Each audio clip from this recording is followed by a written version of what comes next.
Yepyeni tamir videomuzda merhabalar arkadaşlar.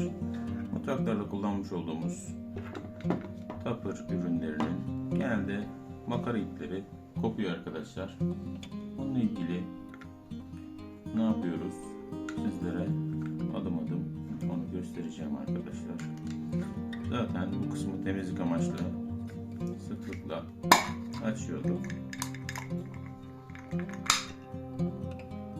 Pek açılmamış gözüküyor bu.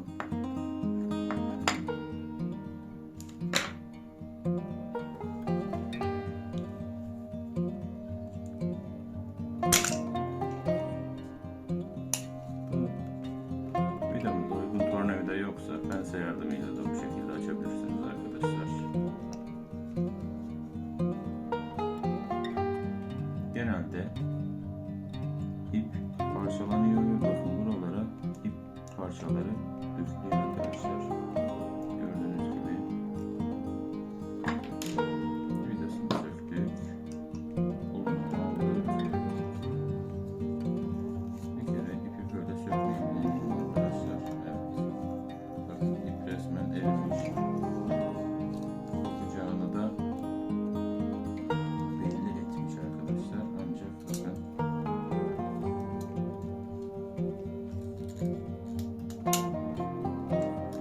makarada ters dönmüş. Yay tamiri olacak arkadaşlar bunda. İp birbirine girmiş. Bakın. Burada orijinal olmayan bir ip kullanılmış arkadaşlar. Görüyorsunuz.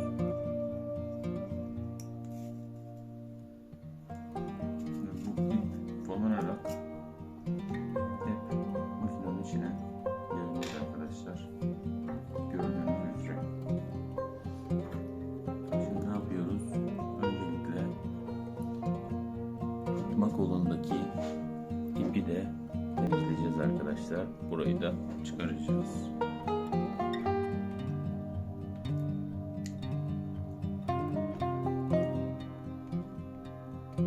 Şu şekilde.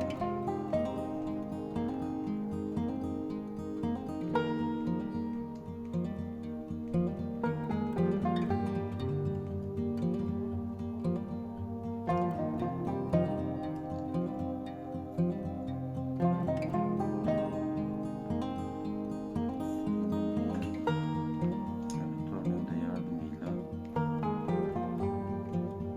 hafif açmamız lazım.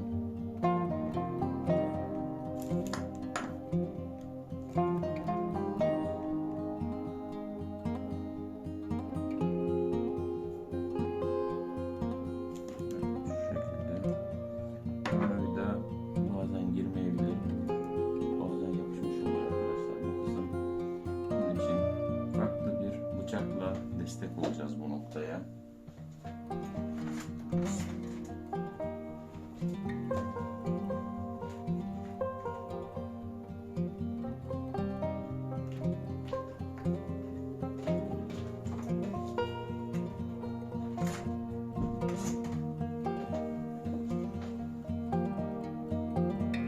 Evet arkadaşlar bakın görüyorsunuz.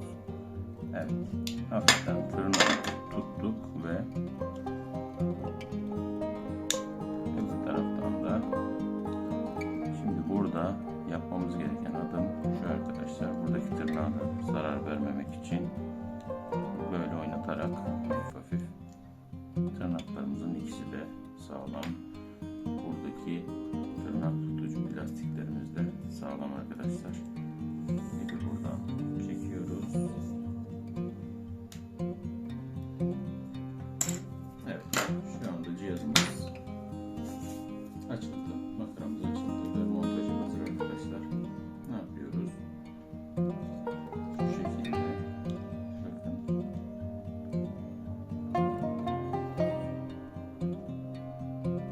Buraya taktık ve şu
şu şekilde yayımızı ve makaramızı oturtacağız. Şöyle. Bakın burada bıçak yardımıyla tutuyoruz.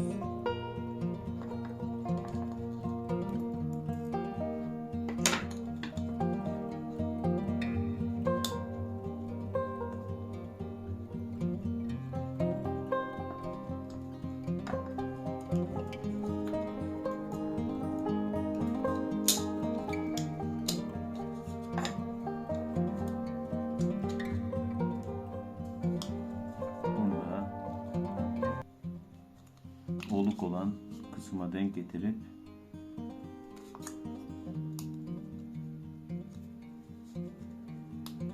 içeri doğru ittiriyoruz.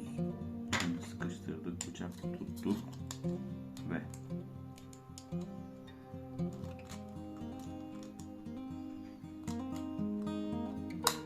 evet, şu anda yerine oturttuk arkadaşlar. Ancak bıraktığımız an geri atma potansiyeli var. Ne yapıyoruz? Öncelikle dişlimizi, pulumuzu ve vidamızı yerine bir oturtturalım.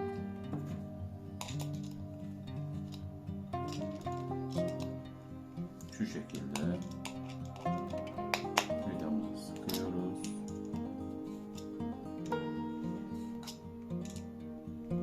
Bu ipi birçok satıcıdan bulabilirsiniz arkadaşlar. Çok özel bir ip değil aslında.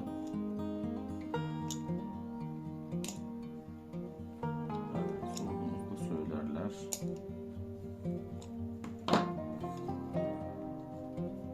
Bakın makaramız sarılırken ipimiz ters dönmüş arkadaşlar. Ne yapıyoruz? Onu düzeltiyoruz. Bakın şu an sıfır noktasındayız. Geldik. Buradan bu delikten geçiriyoruz ve bakın kendini sardıracağız şimdi.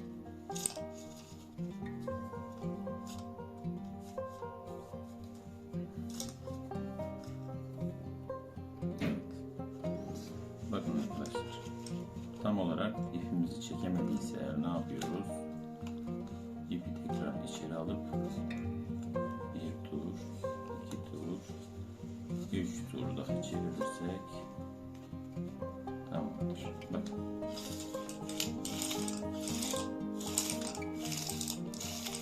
Şu an gayet stabil çalışıyor.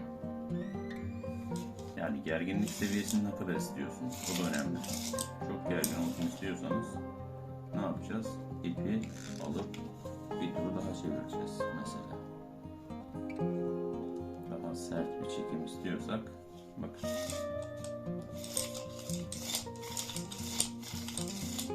Evet. Şimdi işimiz çok kolaylaştı. Buradan itibaren ipi bazen uzun bırakan arkadaşlar oluyor. Bu yayı fazla gerip zorlamamıza sebep olabilir. Tam ölçüsü 50 santimdir.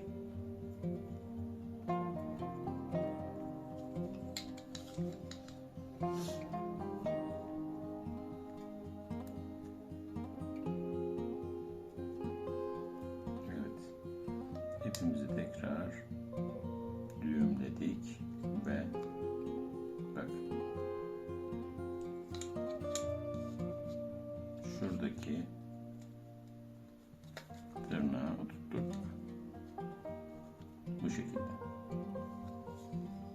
Gördüğünüz gibi arkadaşlar şuradaki ipi çekeceğiz ki diğer tırnağımız rahat otursun buraya diye. İpi sıkıştırdık bu alana ve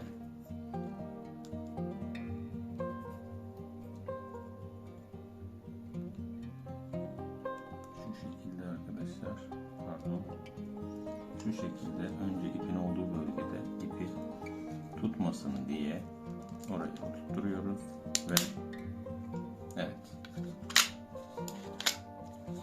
şu an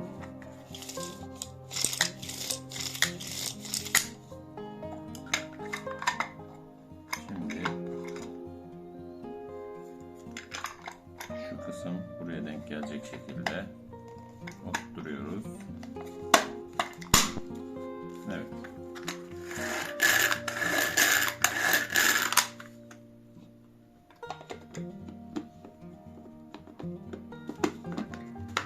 Son kitlememizi yaptık ve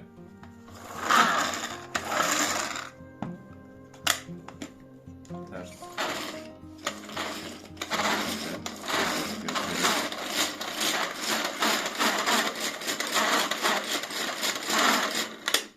gayet stabil bir şekilde çalışıyor arkadaşlar.